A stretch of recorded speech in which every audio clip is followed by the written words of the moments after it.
Coming up on episode 88 of the Behind the Back podcast, the freaking Dallas Mavericks won the draft lottery. So now Ben and I have to talk about how this is really, really bad news for the Kings in the league and also how the Spurs also got away with some stuff. So we talk about that and then we break down the second round chaos, the Jayson Tatum injury, the Pacers moving on, the craziness in OKC, and the lackluster stuff happening in Minnesota and Golden State. But then after that, we turn our attention to the NFL and we go over the Eagles and the Niners schedule and offer our way too early record predictions. So stay tuned for that. With that being said, guys, let's get it.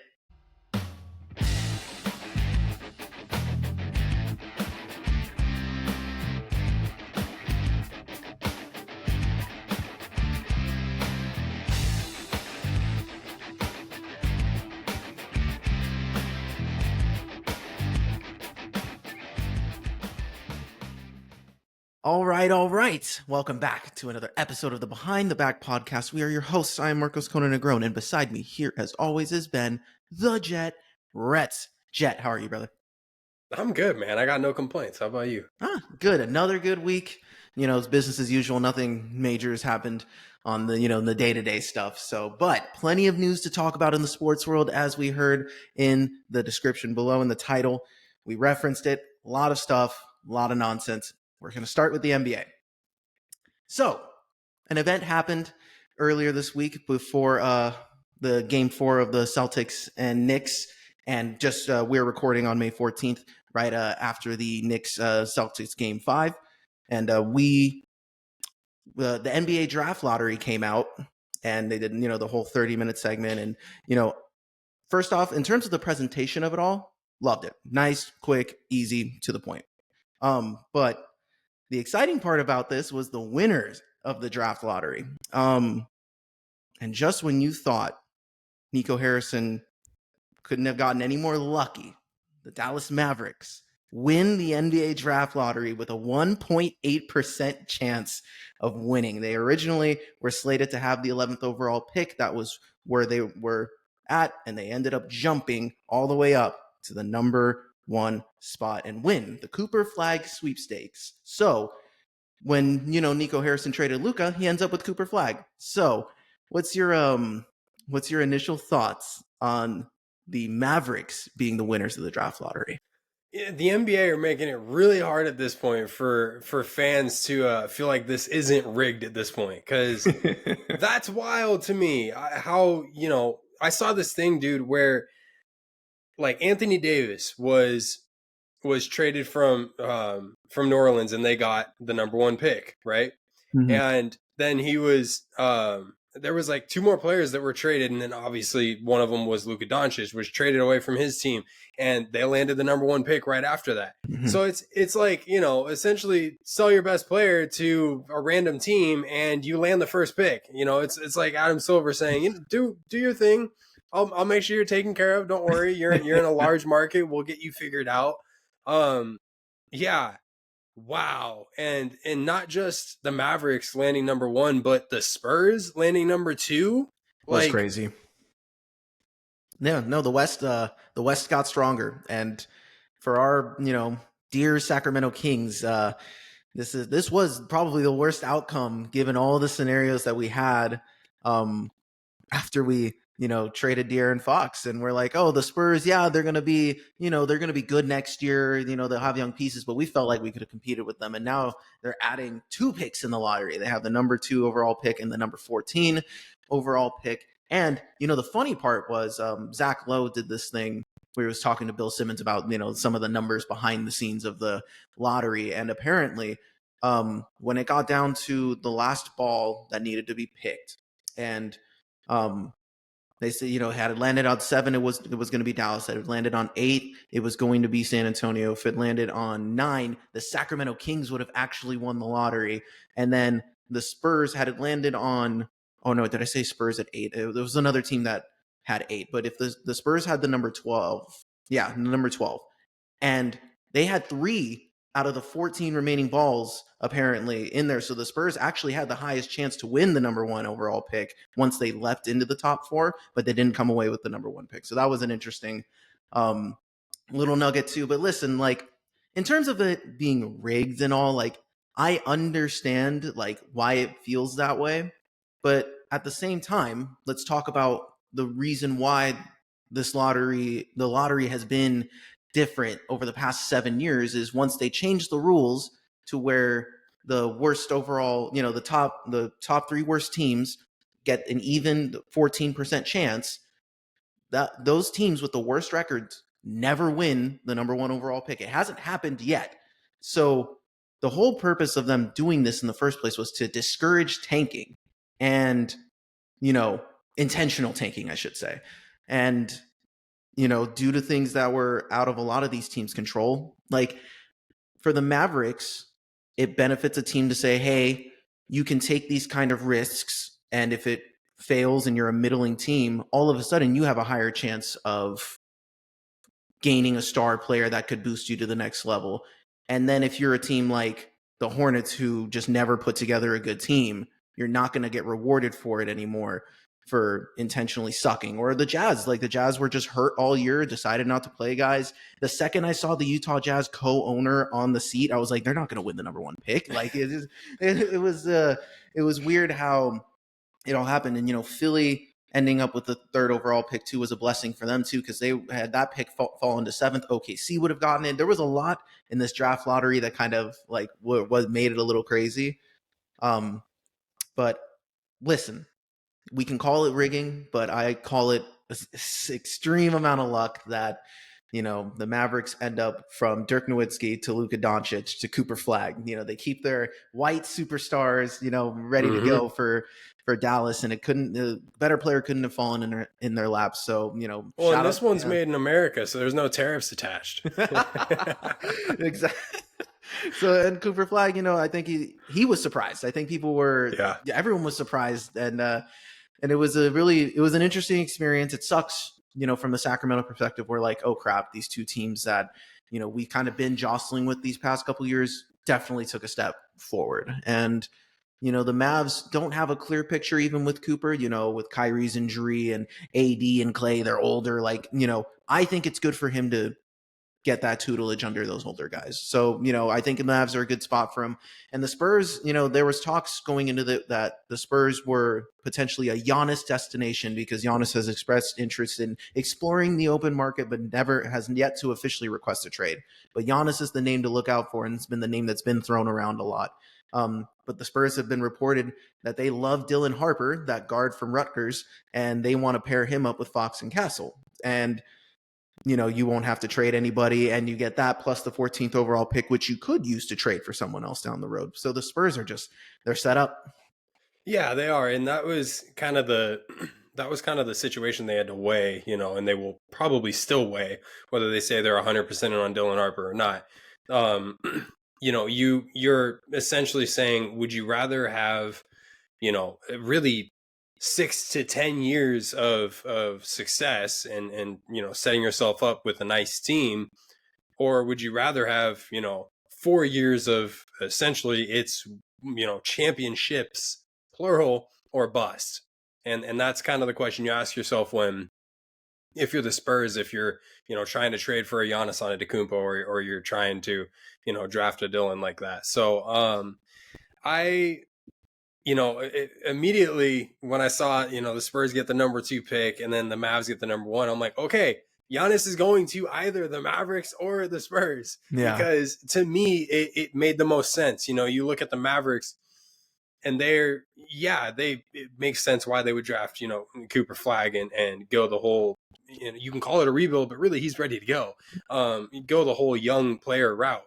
Or you can also see them flipping it for Giannis Antetokounmpo, putting him in a bigger market like that, and finding some success. Because obviously, when you have Giannis Antetokounmpo, you're going to automatically be in conversations for contention. So yeah, you put yourself out for half a season when you traded Luka Doncic, but you rally in the offseason after that. You pick up one of the best players that the game has seen in many years, potentially in history. Depends on the argument there.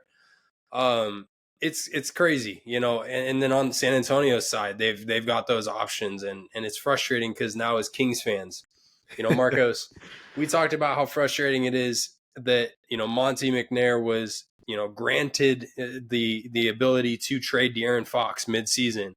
And in a lot of ways, we talked about how that trade is going to either save or lose jobs in the front office, right? And ultimately, I would say it lost Monty his job, right? Because you look at that return, you look at the fact that the Kings didn't make it to the playoffs. They lost in the play-in a very embarrassing way to a team who landed the number 1 overall pick. That was a tough part. And your star player is gone. You now have, all these guys around here that you have contracts that are immovable. You have, all these question marks around like a DeMar DeRozan and, trade destinations for him because he's on his way out the door. It's simple as that. But you don't have De'Aaron Fox. And you have teams out there like Dallas who are saying, we're a point guard away. We're desperately looking for a point guard right now. You have a team like San Antonio. Oh, and by the way, Dallas has the number 1 pick. Did we say that? And then San Antonio, who would be looking and in the market for a point guard, and we're already interested in De'Aaron Fox. Did you see that they had the number 2 overall pick and the number 14 overall pick? You don't think that we could have potentially landed one of those if Scott Perry was our GM and he was able to make that decision? So watching this lottery, to me, I don't care that we lost our pick because we knew that was going to happen. We had such a low chance of losing it. But seeing the teams that were able to jump up there, and even the Philadelphia 76ers to jump up to 3rd like that, like seeing the teams that jumped up like that, and specifically the ones who, were in the market for a player like the one we traded 4 months ago, it's frustrating to me because it's a missed opportunity and a massive one at that. Absolutely. But if we want to take the half glass full approach, all we have to do is just continue what we've been doing. If we're a middling team, we have just increased our chances of getting the number 1 pick moving forward. Because if you tank, the funny part is we were all aboard the tank train to try to get this pick. But, what the NBA is showing us over the past 7 years is that tanking isn't the trick anymore, and that you just it really is a lottery. It really is the luck of the draw, rigging, whatever you want to call it for them. But it was the discourse surrounding this was crazy. And obviously, if things are the way they are and these 2 guys, Cooper Flagg, Dylan Harper go 1-2, the draft really starts at 3, and anyone can go whatever route they want to go. Especially, the Sixers got gifted too because they had a horrible season with injuries and Embiid, all that drama, and they somehow end up with a 3rd pick to distract them from all the nonsense. And who knows if that works out for them. But I'll probably take Ace Bailey. Yeah, I know. I like Ace. I like the potential that he has too. This is a good draft, and it sucks. The Kings are going to get a dude in the 2nd round, maybe. Well, we don't know what happens on draft day, but we have a 2nd round pick, but we do own our next 4 first round picks. So moving forward, we can maybe take a little solace in saying, hey, if we're a playing team next year, hey, maybe we have an actually good shot of winning the lottery. So that's kind of the half glass full approach I was thinking. But I think lottery wise, this was crazy. It was. I like how short it was. I like how quick it was. Because honestly, they don't need to rush it. They just talk to the guys for 10 minutes, do the things, and then we're good. So I like that a ton. I wish more events were like that, just straight to the point. But yeah, crazy experience. So we got to look forward to seeing some new faces kick our ass 4 times a year. So yeah, I'm excited for that. Yeah, exactly. All right, so let's pivot on to the 2nd round of the NBA playoffs that are happening, and some of them rounds concluding. Let's talk about the game that just happened now, because there was, coming into this game with the Boston Celtics and the New York Knicks, I was going to take a completely different approach before the Knicks just got stomped by 27 without Jayson Tatum. But the thing that I want to talk about real quick, I want to address, is the Jayson Tatum injury. And so in game 4, he goes out it was early in the 4th quarter. He popped his Achilles. He tore his Achilles, and ruptured his Achilles. And they're saying he's going to be out 8 or 9 months, which is basically the majority, if not all, of next season. I didn't see the timeline, really. Yeah, so it was reported. Nothing official. It was his dad that said, it's looking around that much. Jayson Tatum's been kind of going through it, apparently. Mark J. Spears reported on his dad, from what his dad told Jayson in the hospital. Jayson was saying, he was kind of upset. He was like, Dad, why me? Why does this injury have to happen now? And he was like, and it was quoted by Mark that Jason's dad was like, oh, it's God's will, aren't you, isn't Kobe your idol? This is something he had to come back from. I know you're young, you can do it, type of thing. So took him a second to kind of get back in the spirit of things. But this has almost like a Derrick Rose ACL tear level effect for the Boston Celtics. And we can discuss what happens if they win the series, but like, to lose Jayson Tatum this way is very scary for the long-term outlook, especially. And I hate to just, get to the brass tacks of it, but when you're paying this dude $400 million moving forward, that's just a franchise-altering injury. Yeah, it was tough to watch. And yeah, some of that stuff coming out about, the interactions he's had with his dad and so on and so forth. It's hard to see. That comparison to Derrick Rose is interesting. And I didn't really look at it from that angle. I did look at it from the similar angle of, what does Boston look like moving forward? And now this is going to be interesting as we talk about, the rest of this playoff push. Because hypothetically, if Boston were to have gotten eliminated tonight and they're completely out of it, they start their offseason, you're asking questions at this point as to, is the amount of money that we're throwing around at this team right now worth, essentially what we're putting out there? Well, you were one of the top teams in the league. You had what was considered a down year in a lot of ways. You didn't necessarily, have the type of production and dominance that you wanted, but you were still one of the top teams. So you're looking at the offseason like, we can still get better. And now it draws an interesting question with, so that's, that's one side of it, right? The hypothetical is they get eliminated tonight. The reality is they win by 25. They stretch it to a game 7. And let's put it this way. Let's get into the other side of it, okay? Mm-hmm. If Boston wins game 7 and they advance to the Eastern Conference Finals again, even without Jayson Tatum, is it like a 4-game? Like, if they get swept, is that disastrous? Is it, if they lose it, is it disastrous? If it's competitive, is that eye-opening? And it's like, well, we can do this. Jalen and co kept us competitive throughout the rest of this playoff series against what is considered now the second best or potentially best, Eastern Conference team. Like, there's still something to be done here. So I think if we just, stay afloat and get JT back, we can still make another run at things.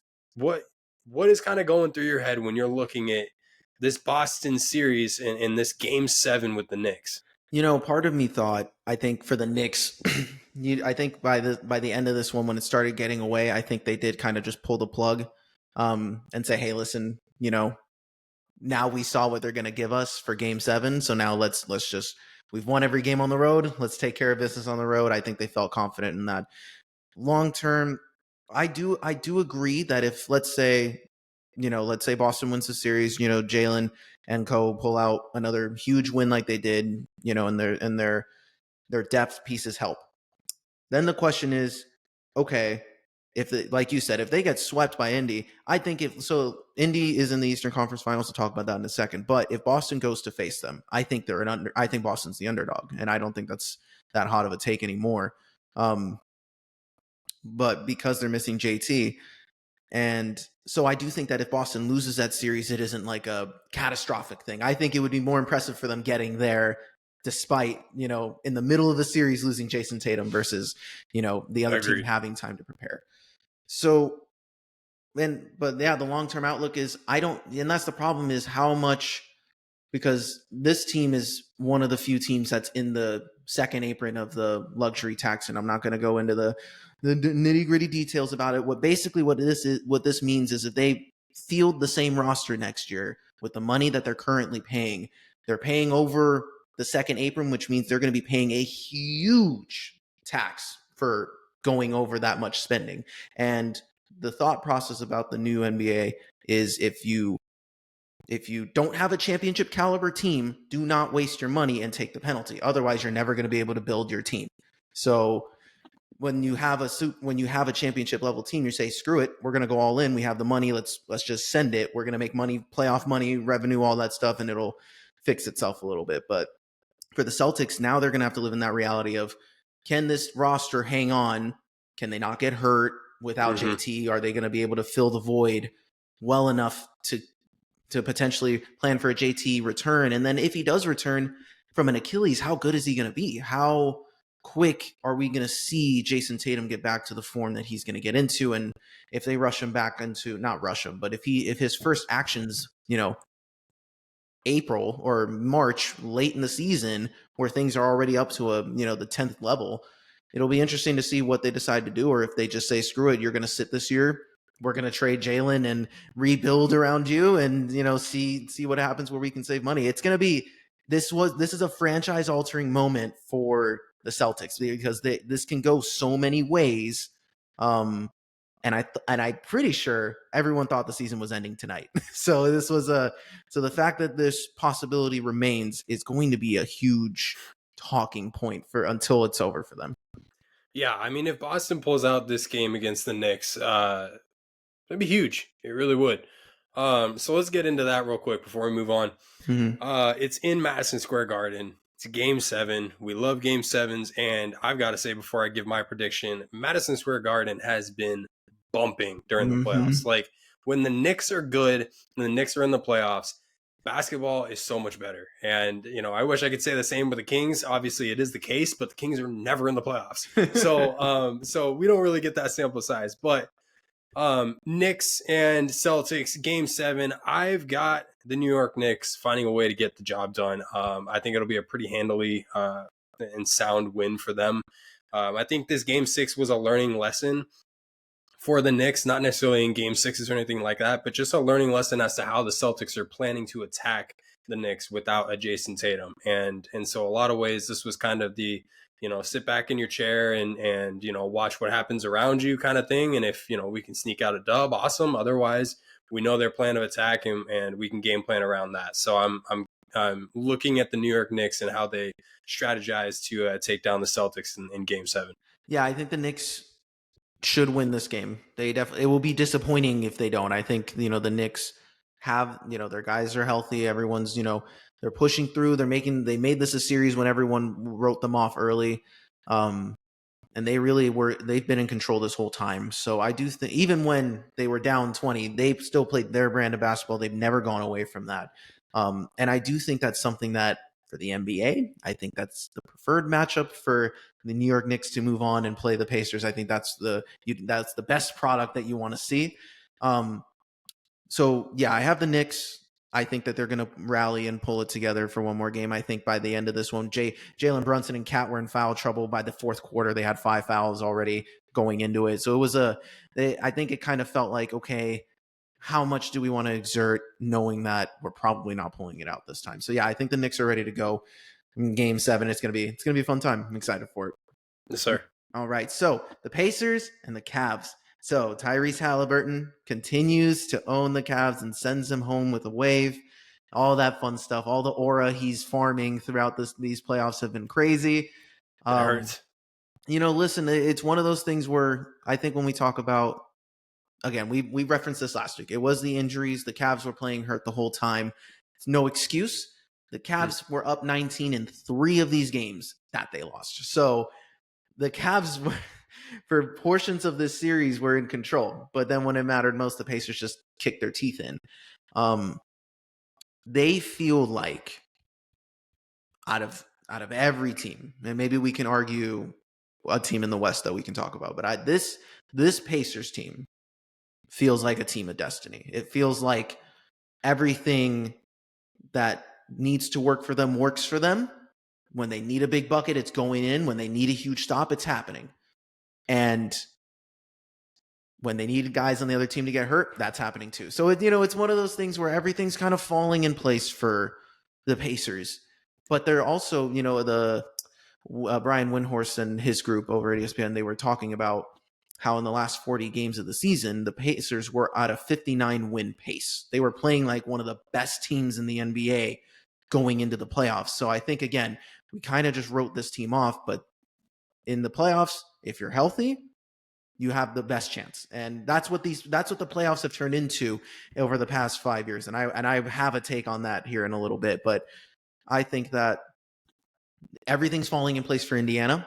And, this Cleveland series sucks for Cleveland. Donovan Mitchell's motivated there. He says, people are going to write us off and we're going to want that as fuel. We're going to be back. And I believe that. I think the Cavs are a good enough team to, bounce back. But the Pacers earned every bit of every game that they won this series. And they definitely took I think their momentum is as high as any team left in the playoffs. Yeah. And that's kind of the thing you search for, going into the playoffs. And while you're in the playoffs, you want that momentum. And we've talked about on this podcast so many times how crucial it is. Early stages of games, early stages of seasons, late stages, at any point to have any momentum on your side in sports in general is massive. And to do it going into the Eastern Conference Finals against teams who you feel like you genuinely have a chance against, regardless of who shows up there, you're going to put yourself, not just back where you were last year, but now you're going to position yourself for a potential finals run. Like the Pacers have everything going for them right now. And I love the way that you said they were a team of destiny, and that everything is essentially going their way, because this is 2 years straight that's happened. But at the same time, you can't discount and take away from the obviously the physical play that they've been playing with. They're a very talented team. They're a very talented and well-balanced roster. You pointed out to me recently that I believe now that they're probably a number one option away from, really winning a championship, but we'll see if that's, the case or not. Right. But, the biggest thing is, like, in this series against the Cavaliers, the Pacers' heart showed more than, what the Cavaliers were able to physically put out there on the court. And that to me was what stood out more than anything. A team that's got that much heart, that much will to be down 20 points 3 different times, come back and win those games. That to me stands out as one of the best teams left in the playoffs. If you're able to consistently do that, you're never out of a game. And that to me is massive. Agreed. And I hate, from the Cavaliers side of things, I hate the discourse of them being called frauds and like a fraudulent 1 seed, when people throw that out as if they weren't crippled the entire time and even going into the playoffs, and it's frustrating.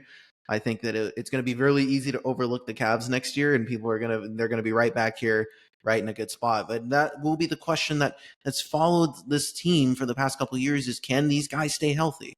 And for the Pacers, I think we're entering this era of team, like having the best team is going to be the trick to get you over, versus having 2 or the 3 best players in the series. And I think that the Pacers are showing that they can rally through intense stretches of 1 player popping off or 2 players popping off. And again, when we talk about who they might match up against, whether it's New York or Boston, I think they have the physicality and the size to match up with either one of them. They have the confidence to match up with either one of them. I think if the Knicks, let's use the example because the Knicks are a healthier team. They have I think these 2 teams are basically equal in terms of star power and depth and how they play.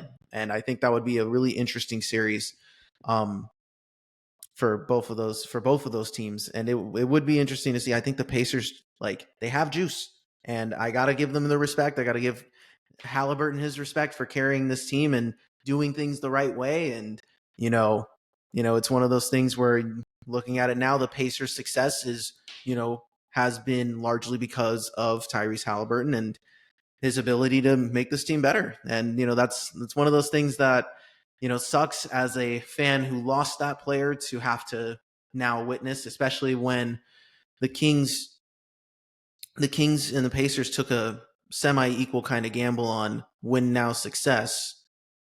And we were both on the same trajectory and ended up going in 2 opposite directions. And that's the frustrating part of watching the Pacers succeed. Is I like watching them. I liked seeing this team do it, but then watching Tyrese Halliburton hit dagger after dagger, just like, it hurts me a little bit, because I'm like, why isn't that here? And it sucks. But yeah, for the Pacers, they're in a good spot, and it'll be with the extra couple of days of rest now that this game for Boston and New York is going to 7. They're going to have a slight rest advantage, and in this version of the playoffs where these guys are more drained than ever, this is a good break that they need to. Yeah, absolutely. So if it is Pacers Knicks, I'm going to give my kind of my take on it right now. I'm thinking that's a 7-game series. It's going to be an electric series at that. I'm excited for it, but I do have the Knicks finding a way to get that dubs against the Pacers. Like I said, it's going to be tight every single game. I anticipate to be close, and both arenas are going to be popping. So, obviously the Pacers have been to this stage before. The Knicks, this is going to be new ground for them, and you typically want to lean towards that, that experience. But for me in this one, I'm seeing what the Knicks are doing to who really was, arguably the best Eastern Conference team, obviously aside from the Cavs. But there's an argument to be said that the Boston Celtics versus the injury-riddled Cavaliers, the Boston Celtics are a much better team, right?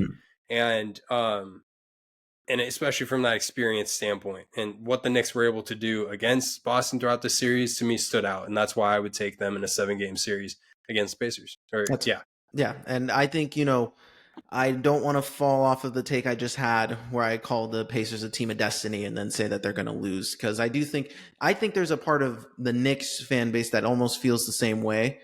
But the Knicks style of play is so weird because there's an attitude of like, we earn everything, that every bucket, every possession, we earn it. And not that the Pacers don't play physical or don't match that, but their Pacer style of play is much more free flowing. Let's get out and run. We're going to grip it and rip it. We're going. And, I think that, but I do think for the Pacers, I think there's an element of, I'm seeing the Knicks play, and there's an element of like, they look worn out to me. They look like but that's just how the Knicks play, right? They slog through every game. It never looks comfortable. It never looks easy. So, but Tibbs never gives them a damn break. Exactly. So it's like, it'll be interesting to see. I do think that I think the Pacers will ride the momentum and the rest. And I agree with you. It's going to be a 7-game series regardless. I will take the Pacers in this one. My heart of hearts wants the Knicks, but I want to make a pick based off of what I actually think will happen. I think the Pacers will do enough. I think it's going to be an epic series where it's point guard versus Jalen Brunson versus Jayson Tatum. And that was very sick. In game 4 prior to the injury, JT and JB were literally trading bucket for bucket. I was like, this is awesome. This is what we want to see. And I think we're going to see some of that with the Pacers, especially if both teams get chippy. And that'll be that's the thing too. They can both play similar. They both have the size to put a bigger guy on the star point guard. And if you want to put OG on Tyrese and you want to put Nesmith on Jalen Brunson and, let them go from there and see what happens, it's going to be interesting. It's going to be a super competitive series. So yeah, exactly. So I can't wait for it to go 4 games. Yeah, easy sweep, light sweep. So let's move on to the West. And let's talk about the crazy game that happened last night with the Nuggets and OKC. What a series. Wow. This has been a great series. I love it. We talked about it. This is exactly what we said would happen. We felt like Denver was going to get another game. They almost took a 3-2 lead. That was crazy. Jokic hit one of the shots of the year. Yeah, it was insane. It was insane. But this, and I think this was the narrative that came out of this OKC game, and I completely agree with it. This was the OKC, we learned how to win a big boy game moment. Like this is the moment where we grow as a team because we fought through adversity against a championship level team who has been there and done that, and we're playing exceptionally well up until that point. And Jalen Williams stepped up, and both Jalen Williams stepped up, but SGA has been amazing. And I think that, the Thunder's Steph was really troubling for, listen, Jokic's stats are Jokic's stats, but he does not look the least bit comfortable out there. The Thunder are throwing every body that they have at him to really make things uncomfortable. And, you have the Nuggets now complaining about, Aaron Gordon saying stuff about, the reffing and how it could be better. They're fouling Jokic a ton. Like they're letting stuff get in their head. And I do think that I thought going into it that the winner of last night's game was going to probably win the series. And because I thought if Denver took that game, that they were definitely going to win this series. And that OKC was just going to fall victim and not be ready. But I think OKC's ready. I think this was as good as a game as you can have to close out a game like that against Denver. Was an awesome way to do it. And I think that's only going to give them more confidence to finish the series. So I don't think that last game was the big boy game for OKC. I think this next game, game 6, is going to be the big boy game because OKC was at home. That crowd was awesome. OKC is always an awesome crowd. And it's a tie series at that point. To get a win on your own court, regardless of what the series is at, I'm not going to call that a big boy game, in my opinion. I think the big boy game is closing out the series before it gets to 7. I think that's how you're going to show that you're growing as a group, that you're championship ready. If you're able to close something out, a game like this against an experienced group like Denver in Denver, that to me is going to stand out as the big boy game. And that's what I'm watching for in this one. If OKC wins in Denver, I 110% have them as my lock. I obviously did, but I 110% have them as my lock to win the championship at that point. Because to me, to beat a defending champ like that and to do it on their home court, to take care of business when, really the cards are stacked against you. Everyone kind of, you're really anticipating the Nuggets to come out and, find a way to get this win and push it to 7. If you don't allow that, and you're braced and ready for the Western Conference Finals against whoever you're getting, we all know who they're getting. That to me, you're prepped and ready. You've grown, and that I'm watching this game 6 as the biggest thing for me. So okay, so let's say they do lose. Let's say it's a close game. It's almost like pretty much what happened, in this game where it was a close game, but instead the Nuggets pull it out and they do send it to 7. Would you feel like OKC's got it at home? If even if let's just say even if they lose, even if they get blasted, do you feel confident that OKC would be able to pull out a game 7? No, because Denver at this point has been able to keep up with a lot of the punches that OKC has thrown. And they've even thrown punches their own that OKC has had zero answer for. So from, when we're talking about the experience and you're going into a game 7 like this, I'm absolutely going to take Denver in this matchup, regardless of where it's at, whether it's on OKC floor or it's in Denver. And obviously it's going to be on OKC. I would have to take Denver. If Denver pulls off game 6, I feel like they have every reason and every possibility to take game 7. That's fair. And totally fair take. I was just curious because I wasn't sure. I don't know. I would say it's more of a toss up if it does get to game 7. I wouldn't be surprised if either team pulls it off. But that was the whole point we were talking about when OKC was going to get into this round 2 matchup, whether it was the Clippers or the Nuggets. You have experience against super talented veterans who know how to get the job done. And, I think Denver's going to try and pull something out of their hat. Denver has been working at a disadvantage this whole time, in the sense of just we know they're not the better team. They just have Jokic and Murray doing that's it. That's all they really have. And that has been enough for them. So, the fact that they Aaron Gordon, bro. Aaron Gordon is on another level right now. Yeah, he's kind of crashing out. This is what we're seeing him do right now. But Aaron Gordon, Russ, you got guys who are still fighting for something, and it will be interesting to see. So definitely, we still think OKC is going to win this series, but last night's game was definitely the one that each team needed to have, I thought, in my opinion. 100%. So we'll see what happens in game 6. So we got to take a look at the Warriors and the Wolves who are playing right now. And then let's just pull up. Do we want to do what we did last week where we talk about them? Let's pull it up. It's not even interesting anymore. So, it's game 5 now. And Wolves obviously up 3-1, looking to close out the series. I'm going to guess. I haven't looked. I'm going to guess. Okay, I'm pulling it up now. Is it in the second quarter? Finding out. Yes, second quarter. Okay, like early. Mm-hmm. All 8 right, minutes. I'm gonna guess the Timberwolves are up 6. Yes, exactly. 38 Oh, 32 really? right now. All Yeah, right, 38 that's 32 kind at of the crazy. moment. Good comms.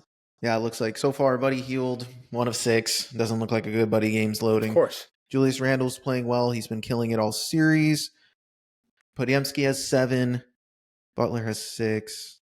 Kuminga has 9. You know, it says something, and you had referenced this going into the series, like, play Kuminga.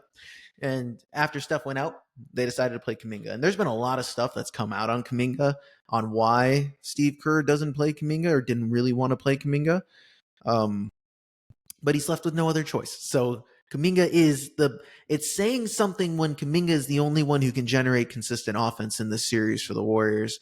Yeah. And it's a problem. This is where we thought, and for good reason, we thought that the Jimmy addition was going to be enough to at least get another game. And that just hasn't been the case, at least yet. We'll see what happens tonight and if they can keep their series alive. But there's also no guarantee that Steph comes back game 6. That was always just kind of the target date.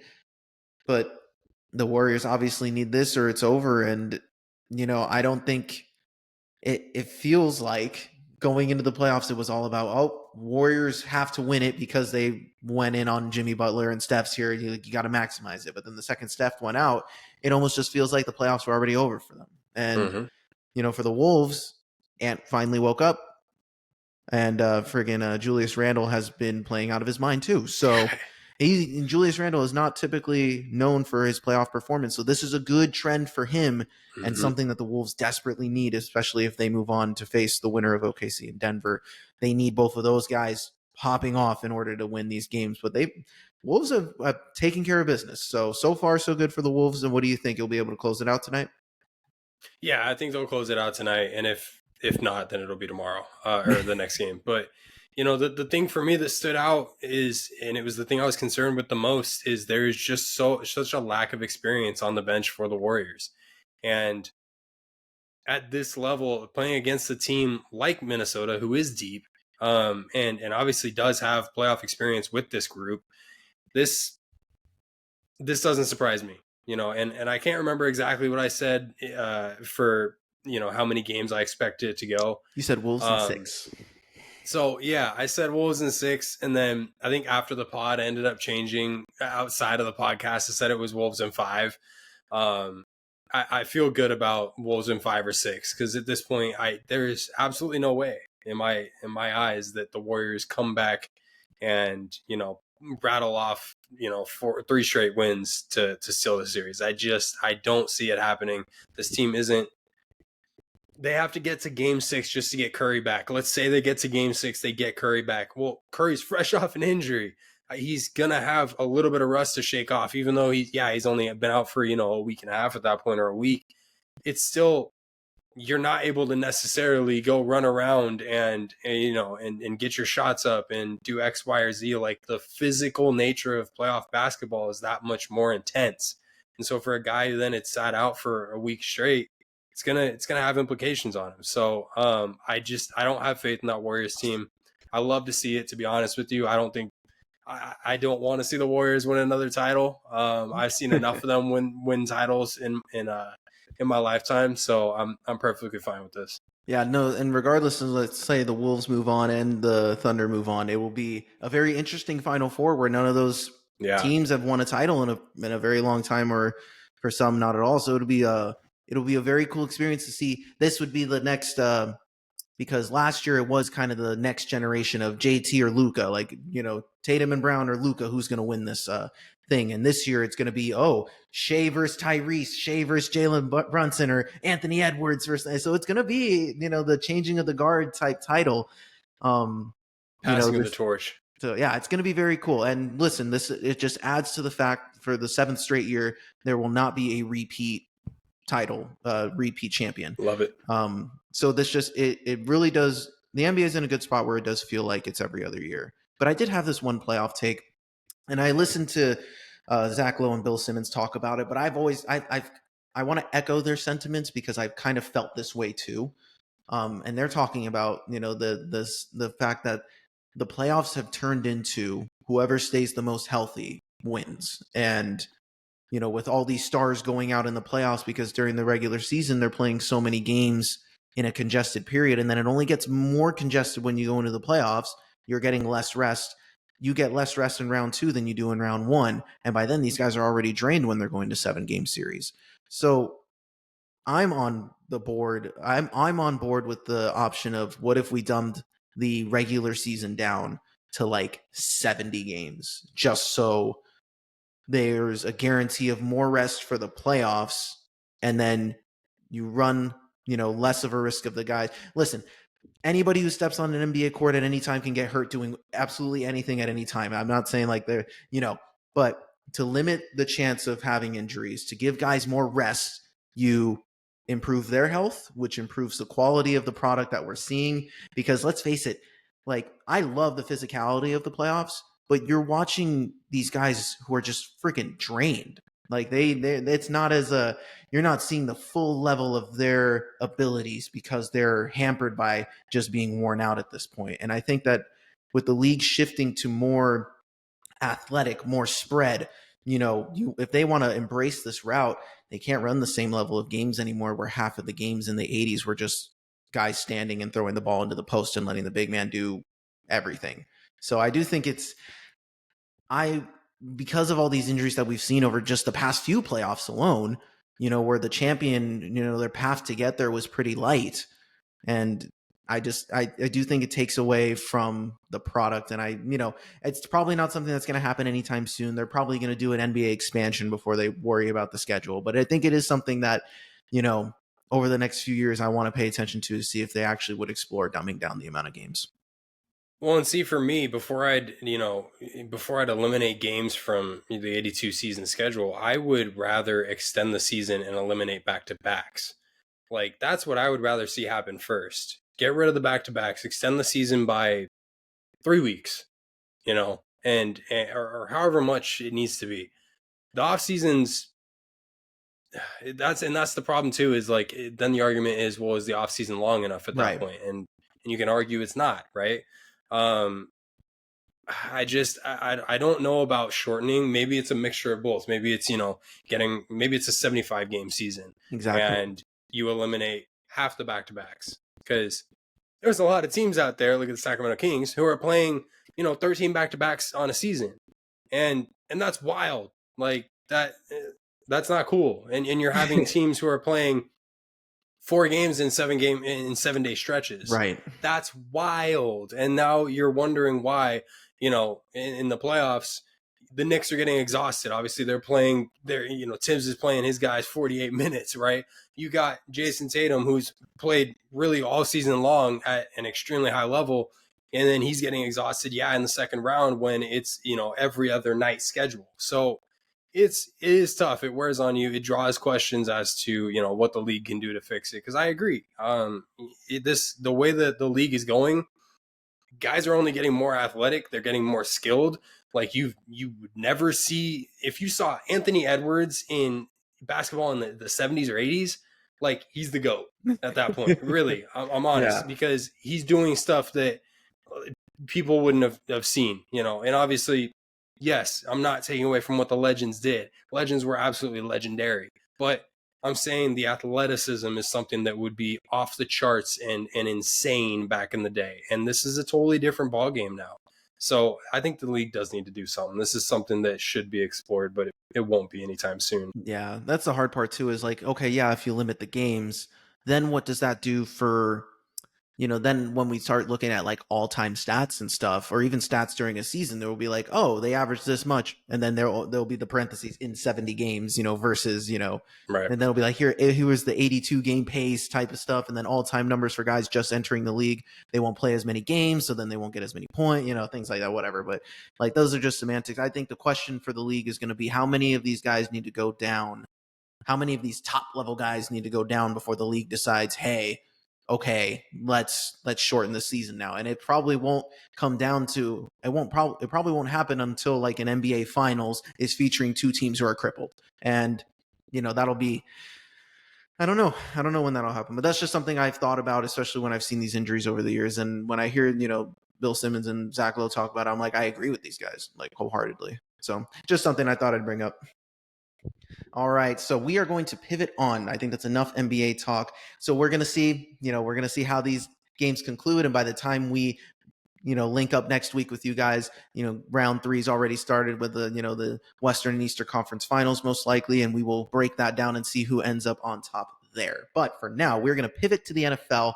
We got to talk about the NFL schedule, which came out today. So Ben and I are going to give our initial thoughts, because we really only saw this a couple hours ago, or if you're me, 3 days ago. But it's one of those things we'll talk about here. So stay tuned. We're going to talk NFL. All right, we are back to talk NFL schedules for the Eagles and the 49ers. As you guys can see right now, we got the Eagles schedule right up here, and we're going to break it down because it's one of the toughest schedules in the league. According to Warren Sharp's stats, this guy spends his entire life digging up all these nonsensical stats about scheduling and rest and strength of schedule, all this fun stuff. He's kind of been the guide to go through over these past couple of years.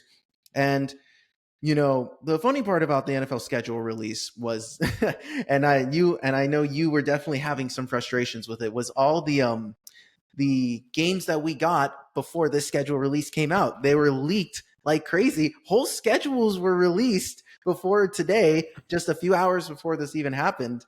One of them in the Eagles schedule, we got like 6 games by, Monday was the first reveal of like when the first, opening night game was going to be. And we'll talk about that here in a second, but we found like 3 Eagles games, and then we had like 6 games filled before the Niners even got like their first leak out there. And it was crazy. What did you think about the whole experience prior to the schedule release? It's wild to watch, some of the leaks versus some of the ones that aren't leaked at all. Like, we learned essentially the entire Eagles schedule hours before the actual schedule release was announced. And like, for the Niners, I only saw the first real like announcement of the actual schedule, which actually made sense and lined up perfectly 30 minutes prior. So it was interesting to see. We were laughing about it, all day long. I was crashing out because you get to do all this preparation and I get, an hour and a half of prep. But it's cool, you guys are the defending champs. So let's get into the schedule, because it's gross. I hate it for you, but at the same time, you deserve it because you guys are Super Bowl champs. So enjoy the hell gauntlet that you guys have this season. That's right. So for you audio listeners out there who aren't able to see it, for you YouTube video watchers out here, you get to see the schedule pulled up as we talk about it. So I'm just going to run through real quick. I'm not going to do dates or anything. We're just going to knock them out real quick. So week 1, we start with Dallas. Week 2, Super Bowl rematch with Kansas City. And then week 3, LA at home. So Cowboys at home, Kansas City on the road, LA at home. Week 4, Bucks on the road. And then Denver week 5 at home. Then we got 2 straight road games against the New York Giants and the Minnesota Vikings. Then we got a home date with the New York Giants before we get a week 9 bye. And then after the bye, we go to face the Green Bay Packers on Monday night. And then we got on at Lambeau. And then we go week 11, the Detroit Lions at home. Can't wait for that one. And then we got the Cowboys again at Dallas. Week 12, week 13, Black Friday, we got the Chicago Bears at home. And then we go down to LA and face the Chargers on Monday night. And then we got a home date with the Las Vegas Raiders. And then we got 2 road games against the Commanders and the Bills before finishing off at home with the Commanders. So we got 2 matchups against the Commanders in the last 3 weeks, which are going to be probably by that point super critical. So let's talk about, now that we're here, let's talk about the schedule. I want to talk about week 1 in particular because it's slated against our rivals, the Dallas Cowboys. The Cowboys get to watch, Jerry Jones gets to watch helplessly in Lincoln Financial Field as the Eagles put up a banner in front of his face. And Micah Parsons is going to say, man, did I really want to sign that deal, or do I want to come to Philly because I really love Philly, or all that stuff. So it's going to be the drama of the Eagles Cowboys in terms of just like the fan portion of it makes sense. But you see the list of teams that we have on here. you got KC, you got the Lions, you got the Bills. Do you think that, in your opinion, out of first games that we could have happened for the start of the season for, the first inaugural game for this year, do you think the NFL made a good choice with the Eagles and Cowboys? It depends on the perspective you're watching from. From an outside perspective, from a Niner who hates the Cowboys, hates Cowboys fans, and so on and so forth, I love it. I think it's funny. I think it's absolutely a dig at the Cowboys in Jerry's world. But you know, from other perspectives, I'm sure it can be looked at as like, really, like that's the week one. Why not? Like our buddy said recently, our buddy Chad, why wasn't it Kansas City? How funny would it be if Kansas City was the one watching you guys, hang that banner when they were the ones who, you guys that lost to you guys. So there's interesting perspectives. Ultimately, I love it. I think it's funny. Heck yeah. No, and like that was the point, right? I think people were talking about, get the Lions, the playoff matchup that never happened that was supposed to happen, or, get the Bills in here for an early matchup. I think the rematch at Kansas City week 2 is a perfect spot for it because it's fresh, it's early, it's not the first game of the year, which I'm okay with that too. I don't mind that we're hanging a banner against the Cowboys. I do think, as an Eagles fan, agreed. And listen, the Cowboys are fortunate that they're getting this matchup with the Eagles and that they're getting a matchup on Thanksgiving with the Kansas City Chiefs. The Cowboys just get to ride off of successful teams' coattails and playing them in primetime matchups where they're going to get the attention as they get beat down. So it's going to be, that's the thing. The Eagles are 7-point favorites already. And I promise you, had George Pickens not gotten traded to the Cowboys, this game would not have been a week 1 thing. I think they're saying, we bought enough stock with the George Pickens things. Let's see if they can make it a game, but the Eagles should win this game. And, there is going to be pressure on the Eagles because the Cowboys aren't the best opponent that you're going to face here. So there is a bit of pressure of like, you should win week 1 versus the Cowboys are kind of playing with house money. So that'll be an interesting dynamic. But listen, this schedule is a lot of fun. I'm excited we get the rematch week 2. I think for a week 1 matchup, it would have been really funny had we done the Commanders or the Rams. I do think that, both, or even the Packers too, any one of those teams we beat in the playoffs on the way, have a little bit of a storyline to it. But when we talk about this schedule, I think when we look at, I look at this schedule in kind of sections, right? In 2022, following the Eagles Super Bowl loss, the 2023 season, we had a first place schedule and it was a brutal schedule. And we had that gauntlet where we played the Chiefs, the Niners, then the Cowboys and the Bills, like all in that 4-week span. And it was a terrible, terrible stretch. I look at this schedule and I don't really see that. So there's a lot of context when we want to talk about the Eagles as a Super Bowl, or even just any Super Bowl champion trying to repeat. If you're not Brady or Mahomes, no one else has done it yet. So it's one of those things where it is a really tough spot for the Eagles because you get all this attention. You're going to get everyone's best shot. So when I look at the season in 3 parts, I look at weeks 1 through 5 as the initial stretch. Those are 5 tough games, Cowboys included. Like the Cowboys are a division rival. That's going to be a tough game. But then you play the Chiefs, who are going to be the favorite in the AFC. You got the Rams, who finished the season really well, who was the closest to beating us and were 1 play away from actually having a chance at it. And the Rams did a good job in the offseason. They kept Stafford, right? So that's going to be a tough one. The Bucks, Jalen Hurts is 1-4 against the Bucks in his career. We don't play well against the Bucks. And it's at Tampa Bay. We played them week 4 last year. It was 100-some degrees. I'm afraid that the weather's going to be an issue down there too. But then we got Denver at home. Denver's got a sneaky good team. Like Denver's going to be a tough out. Their defense is legit. So that's going to be a fun matchup. And so I view that kind of like that spot as like we could go 3-2 here. Now, we're going to give a record prediction here as we talk about it. But if I do, my ideal scenario here would be 4-1 with probably the loss coming against Tampa Bay, if I'm being honest. And then this next stretch, that 4-week stretch from week 6 through week 9, is that stretch where we as a team either need to get our crap together if we didn't start off well, or this is what I consider the get right stretch. You got 2 games against the Giants and the Minnesota Vikings sandwiched in there, which are all bad teams. And the Vikings, listen, I don't know what JJ McCarthy is going to be, or whatever they decide to do over there. They have talent, but the Vikings aren't the 14-3 team that they were last year. So You get those 3 weeks and then the bye. And I like that stretch as like a, hey, let's get things right. Let's get healthy. Let's get things going. We played a couple of cupcake games. Like we kind of figured out what we want to do to finish the season. And then we go to this middle stretch where we're basically playing the NFC North and the Cowboys from week 10 to week 13. And this one's going to be a little tough because it's a mixture of primetime games, right? We get the Monday night and the Sunday night, and then you get a normal Sunday, but then you get Black Friday. But listen, I'm confident in a lot of these matchups. I will not be surprised. I do think we win in Green Bay. I kind of think we're in their heads. I don't know if we beat the Lions. It will depend on where the Lions are at health-wise, how the Lions look post Ben Johnson and Aaron Glenn. But the Lions, I think if there was a team that could, out of all these teams that could beat us at home, I think the Lions could do it.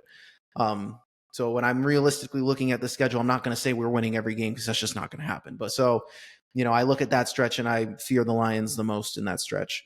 And then we got that final stretch here where we have 3 games in 12 days, it looks like, against the Chargers, the Raiders, and then the Commanders. So from the 8th to the 20th of December. So, there is potential when we play a game in Chicago, we get kind of a mini bye, right? Going into LA. So we're going across the country, but we get a mini bye. So that's helpful in the kind of the middle of that stretch there. And then that's our last West Coast trip. And once we're done with the Chargers, we come back from 15 to 18. We're all in the East Coast. Buffalo's super close to us. The Commanders are super close to us. So it's not like we're traveling that far. And that was another instance too. The Eagles have, I think it was the 21st most miles going to be traveled this year. So it's not much. Then last year was a very similar story. You're not traveling much. No international games this year, thank God. So things are good there for Philly. So overall, the hardest stretch of the schedule, I think, are going to be the first 3 weeks and the last 3 weeks. And when you got 2 dates with the Commanders and the Bills, to finish off the season, that's going to be tough. I think when that last 3-game stretch could make or break positioning in the playoffs, whether we win the division or not. It's going to be a very interesting spot. So that is the Eagles schedule. My initial thoughts on it. I think if I had to pick I will do 3. I was going to, because there's so many freaking options to choose from, I was going to pick 5 favorite games or matchups I'm looking forward to, but I will do 3. And the 3 I'm really looking forward to, I would say Banner Night, but it's not against a legit team. I'm excited for the Super Bowl rematch. I want to win 3 straight on Kansas City and kind of take hold of this rivalry we could, if the Kansas City Chiefs win, then I think it's 3-2 KC all time Jalen Hurts, Patrick Mahomes.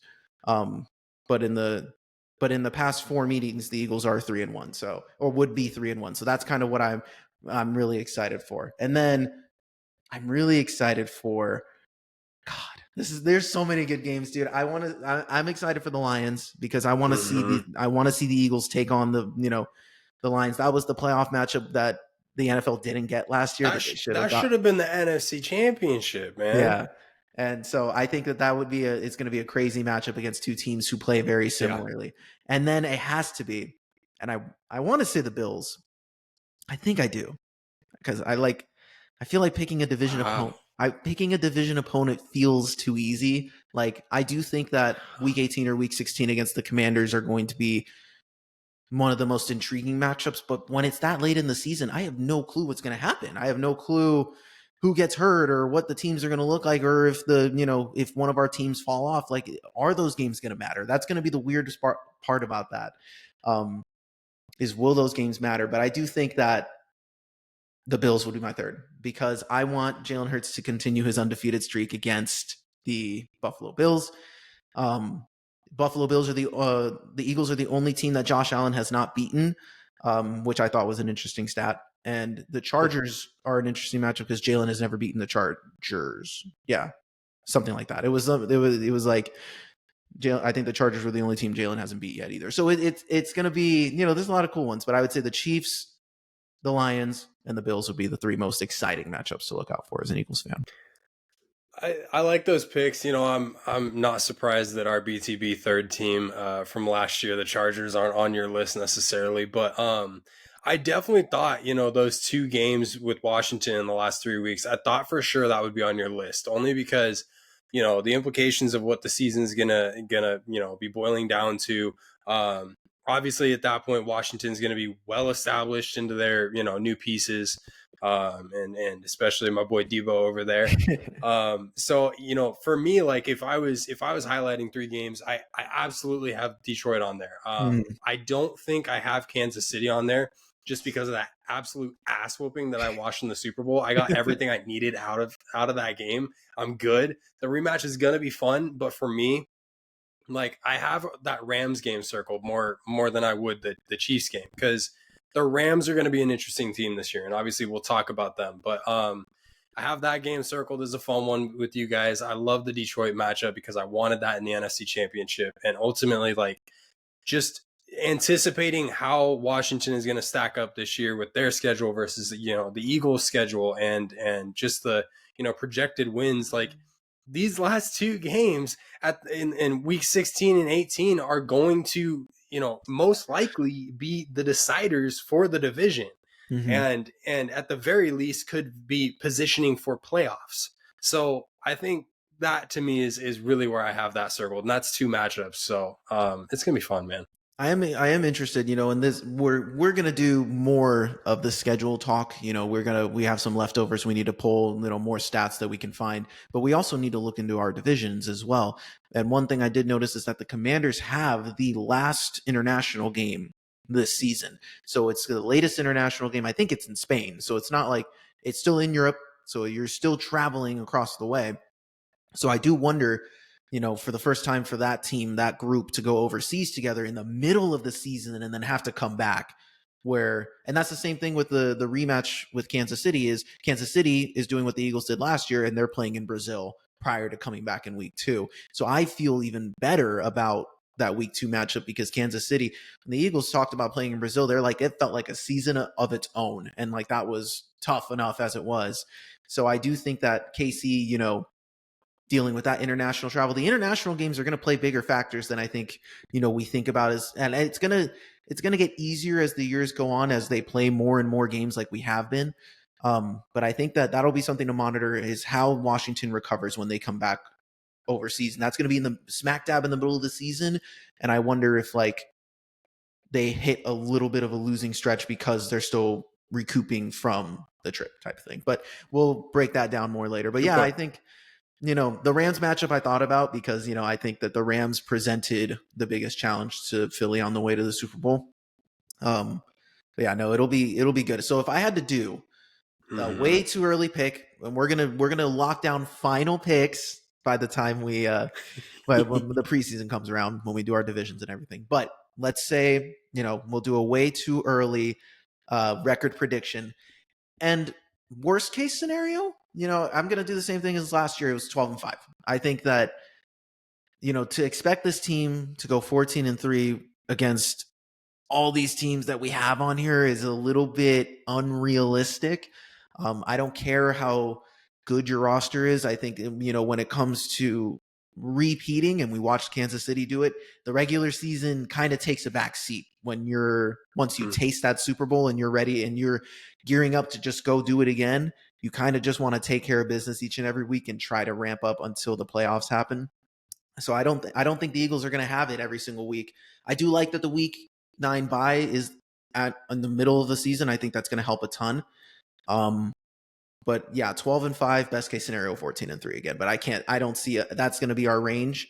There is a world where the end of the season kind of gets to us, and we, could potentially drop all those 3 games going into the playoffs, like a mini collapse. That's not off the table. So it's one of those things where I still think the Eagles will win the division. I think the Eagles can win the division at 12-5. I don't think and we'll talk about this later, I don't think the Commanders are going to, light the world on fire the way they did last year. I think they'll be right around the same. And if that's the case, 11-6, I still think the Commanders will be a really good team. But I do have the Eagles repeating as division champions. It's going to happen this year. So, we'll see what happens. Wow. So worst case is 12-5 right now for you. Yeah. And I do think, when all is said and done, and, free and all that stuff and camps, I do think I'm going to feel the same way. I think, I don't think I'm going to turn it down. Or the Eagles win totals this year was set to 11.5. I have them hitting the over. In the Super Bowl season in the collapse, despite a gauntlet of a schedule, we still went 11-6. So this team has shown that they can win throughout the course of a season, even when adversity hits, even when they've made it to the Super Bowl and lost. And now they've won. But from a historical context, the Eagles winning the Super Bowl that actually means that the following year is going to be a train wreck. So, and I'll dive more into that later because it's time to talk Niners. But yeah, so let's do 12-5. That's what my way too early prediction is now. It feels safe, feels lame. I'm going to do it. I won't give my prediction on it. But 12 games, counting especially where the over under is set right now, it doesn't seem insane to me. But you're on your high horse right now. You're coming off that Super Bowl win, and I'm sure the weather up there feels really nice. Down here it's a little cold. But we can transition here and talk about some Niners if you're ready. Oh heck yeah, I'm ready for it. So let me pull that up. All right, so now we have the Niners schedule pulled up here. Ben, let's break it down. We'll go through week by week. Just, we won't do the dates. Just say week 1, whatever, just for all you audio listeners out there. So he'll list off the teams, and then we're going to go through some initial thoughts and his favorite matchups going into this. Yeah. So, man, this is, ladies and gentlemen, what you're looking at right now is the easiest schedule by expected win-loss. This is a wild schedule to watch, to look at right now. Initial thoughts. Let me start off with the initial thoughts. We're starting the season on the road for the 4th time in 5 seasons, so I'm not surprised that we're starting on the road.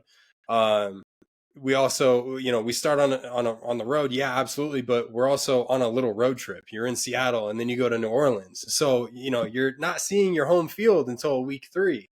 The first 5 weeks, Marcos, we see all of our division rivals in the first 5 weeks. Like that, it kind of bugs me, and I'll talk about that, eventually here. But that to me stood out as an interesting little snip.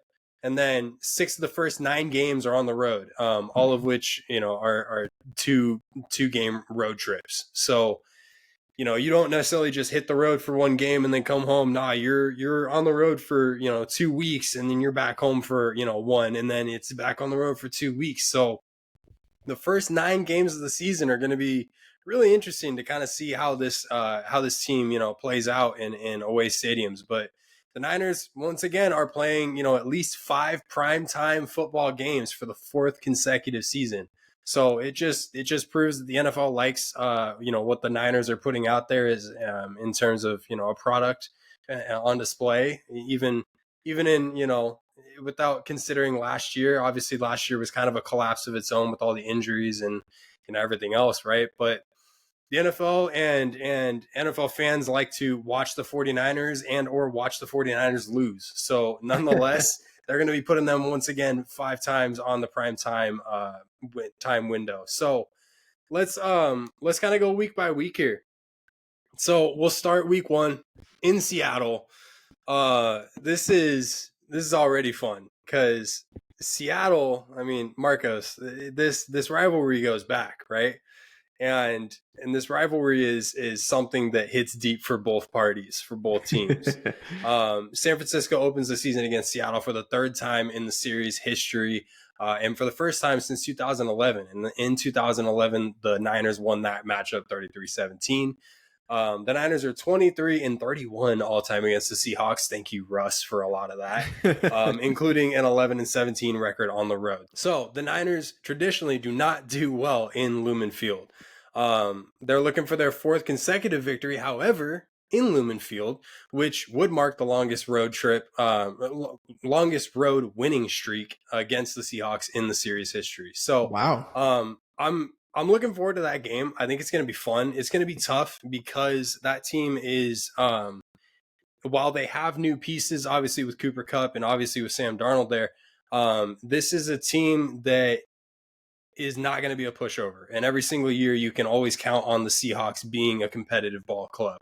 So by no stretch is this going to be an easy team for the Niners to beat. I anticipate the Niners to drop at least one of the games against the Seahawks this season. And I would not be surprised if the Niners do lose this first one. But that's the week 1 matchup. Then you go to New Orleans against a quarterbackless team in the Saints. And this is a matchup that honestly the Niners should smoke them, regardless of how many rookies the Niners are rolling out there. So I think that'll be a nice little game. But then you go back home for your first game against the Cardinals, and then you're home for one more game against Jacksonville before you hit the road, and you see the Rams and the Tampa Bay Buccaneers. Then you come back home and play the Atlanta Falcons. Then you're back on the road again, hitting the Texans and D'Amico Ryans over there, as well as going all the way to New York. Obviously, you're going to be halfway to New York when you play in Texas, but the travel, Marcos, this is another season where the Niners are kind of screwed with the travel miles. They are traveling, I believe it's the fifth most. Yeah, fifth most. Yeah, the 5th most in the NFL this season. And this is kind of a West Coast thing, because if you look at it, a lot of the California teams are up there in terms of miles traveled. But this is just kind of something you got to deal with when when you play on this side of the coast, and just in general, you play on any of the coasts like that, and you got to go from one all the way to the other. Like it's going to rack up miles, and that's not even with counting an international game. So exactly. That's why random. Sorry. That's why the Chargers, they have, I think it was 11,000 more miles than the next closest team. They're at like 37,000 miles because they're going to Brazil. And because they're on the West Coast. So they have I think they said the top 5 teams, there was a weird stat where they're traveling more miles than it takes to travel around the world, to go around the world. Crazy. So that's how far you guys are going this season. Yeah. So after New York, you come back home, you play the Rams, and then you go to Arizona and play the Cardinals. Then you're back home against the Panthers. And then you're on the road against the Browns. And that's, that's going to be kind of an interesting one, because Cleveland in November likes snow. And we've seen how Brock looks in rain games, snow games. It's not the prettiest sight to see. So that's another game that I'm going to be kind of circling and keeping my eye on, right? In terms of weather. Yeah. But Marcos, week 14 bye. This is one of the latest buys for San Francisco that I can remember in a minute. And I'm not mad at it, but at the same time, I'm not super pleased with it. I like the bye to be around the week 9, like the Eagles, week 10. It kind of, split your season up and get yourself back to, semi good strength. I want to say full strength, but you're never really at full strength in the NFL. That's just kind of how it is. But a week 14 bye, and then right after that, you're back home against Tennessee, against the Titans, and then you hit the road one last time against the Colts before you're back home to face the Bears, and you finish the season against the Seahawks. So you start the season against the Seahawks, and you end the season against the Seahawks. So that's going to be good. I just went over my initial thoughts on it, but ultimately, I do like this schedule for the 49ers. I think it's favorable.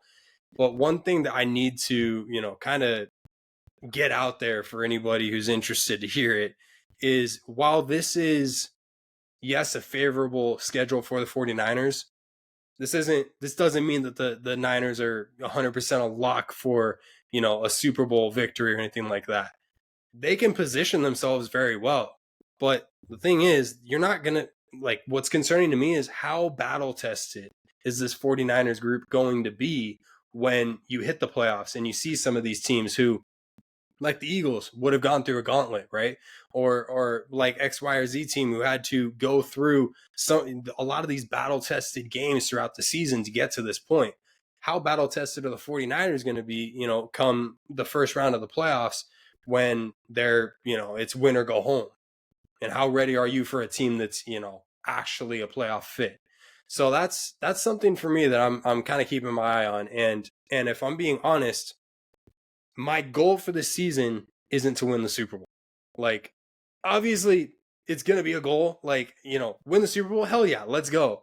But it's not like the year where it's if you don't win the Super Bowl, it's over kind of thing. No, we passed that. We're retooling and in a lot of ways rebuilding too.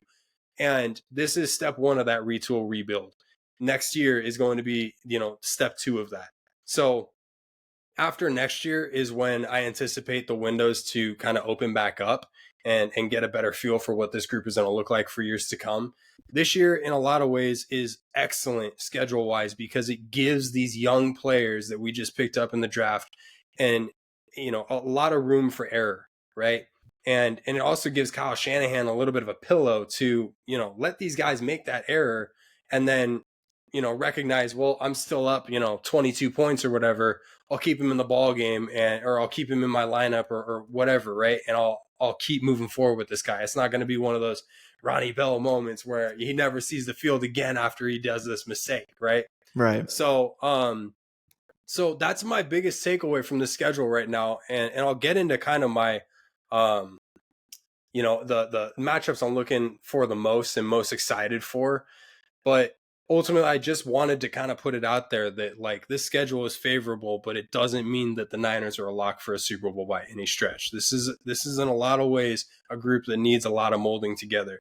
And that first, 5 games, seeing your divisional rivals, depending on how that goes, if you drop 2 of those games, 3 of those games, it's not going to look favorable. And we all saw how it looked last year when the Niners, were 1-5 against their division. So it's tough to see that. And you got to kind of wonder what those first 5 weeks look like. And obviously momentum's big. We talk about that all the time. If you win those divisional games, you set yourself up for, a good stretch. You give yourself that, cushion to make a few mistakes, drop a game here or there. But ultimately you tear apart your division rival and you get that upper hand going into the second matchup, you feel a little bit better going into it. So 3 matchups I'm excited about, Marcos. You said it was a lazy pick when you were saying it's a lazy pick to choose your division rival. Well, screw you, dude, because all 3 of my matchups are division rivals. And the biggest reason is what I just said. We were 1-5 last year against our division. The Rams, for all intents and purposes, are after winning the division in 2024, they're probably San Francisco's biggest challenge in the NFC West. They extended Stafford, replaced Cooper Kupp with Devontae Adams.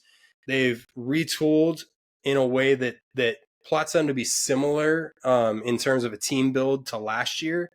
And, the Niners, normally they take care of business in the regular season against the Rams, but last year were completely swept. So I'm looking at that game and both matchups, obviously, but especially game 1 as a bit of revenge, and kind of our get back. So Rams is my number 1. Seahawks is my number 2.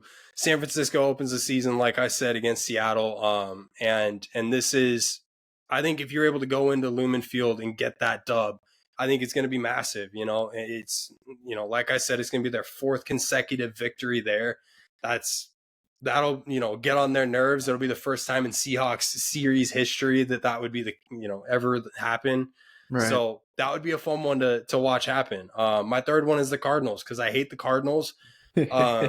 They, for whatever reason, since getting Kyler Murray, have been a pain for the 49ers, and it's a similar style to like Jalen Hurts where they're asking him just don't throw interceptions, like take care of the football. 25 out of 25 throws, we want you to throw 20 safe throws, but the other 5, like just make sure you're if you're taking a shot, just don't throw an interception kind of thing. And then the rest of the time you use your legs or you lean on your run game. It's a very similar build with Kyler Murray, just very, very regressed in terms of where he's at in comparison to Jalen Hurts. So I want to see the Niners in these first 5 weeks take care of business against our division rivals. And those are the games that I have circled the most going into the schedule right now. No, those are excellent. And I do listen, like we're going to joke all season that it's a cookie cutter schedule, but when you look at your division, the NFC West is a very solid division right now. And yeah. I think everyone in the division drafted really well. There's going to be nice young pieces on every roster where you're like, crap, I remember really liking this guy in the draft. The Cardinals got Walter Nolan, the Seahawks had Nicky Memori. Like you got guys coming in here and it's going to be a really interesting setup. And listen, I think so long as everything, you know, so long as everything works out the way it should for you guys, I think offensively you'll be able to keep up with a lot of these teams and make this games. I think the thing, like you said, this shouldn't be the approach for Niners fans. Like every fan is like, you want to win the Super Bowl, like you said. But for the Niners fans, you guys should really enjoy the process of seeing which young guys step up when, who Exactly. Kyle's deciding to utilize. I do think it's going to be really interesting to see because come down that home stretch where you go to, I would say when we look at what is that, week 11. So like, let's say by week 11, you guys are 5-6, right? Things are, it's been an up and down year, but then you look at the Panthers and the Browns and the Titans and the Colts and you're like, oh crap, we're still very much in the mix and we could be 10-7, 11-6 when this is all said and done. So it is one of those things where don't get discouraged if it starts off a little slow because you guys have a schedule that benefits you guys later on as the season goes, and you will have a chance to make a late run and at least enter at worst a wild card spot if that's how it ends up being. But I think you guys will be able to compete in the division. I think this division is going to be incredibly close this year. I think that I think the Rams are getting a lot of hype. I think deservedly so. I think that, they were one of the few that challenged the Eagles. So people are going to be like, oh, they were that close. So they're the ones that are automatically that close. I don't think the Rams are as talented. I don't think they're like this much higher up than the Niners. You know what I mean? So I do think your division is going to be the toughest set of opponents that you guys face. I mean, who knows what the Bears are going to look like? Who knows what the Texans or the Falcons are going to look like? And I mean, heck, maybe the Bucks are probably, or might even be the best team that you guys end up facing in the like outside of your division. So I do think it's interesting. I like the schedule. What I like about your schedule is that there's a lot of fun rookies in this thing. You get to see the number 1 pick, the number 2 pick, Travis Hunter in Jacksonville. It's going to be really interesting to see. You guys are going to get fun matchups against young teams. So I think that'll be great for you guys to reposition yourself and kind of get your bearing on things. This is Brock's contract, big contract year that's coming up here. He gets to play the first year on his contract, and this is the perfect kind of schedule to do that too. So I think this is a good outlook for you guys. Yeah, 100%.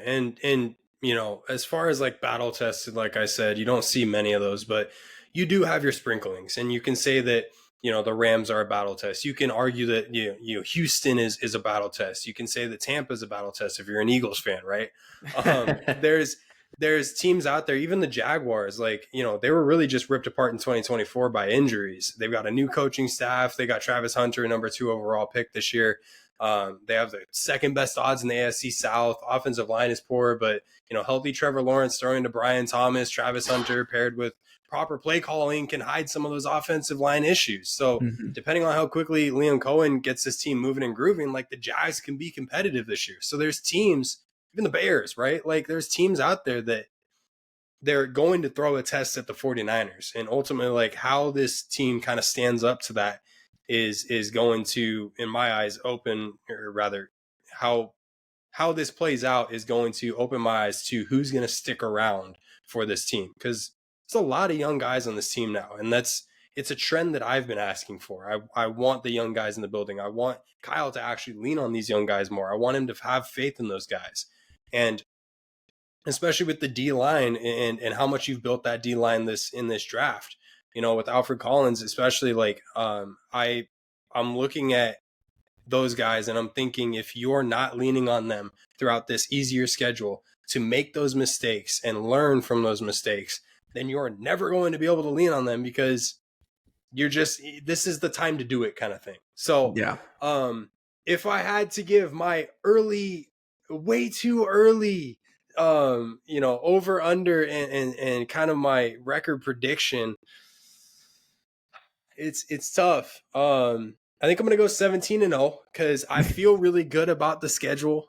No, realistically, way too early prediction is plotted at about 12-5. And I really do feel like we drop 1 or 2 of those games to, one of our division rivals. I think we at the very least split the season series with all of our division this year.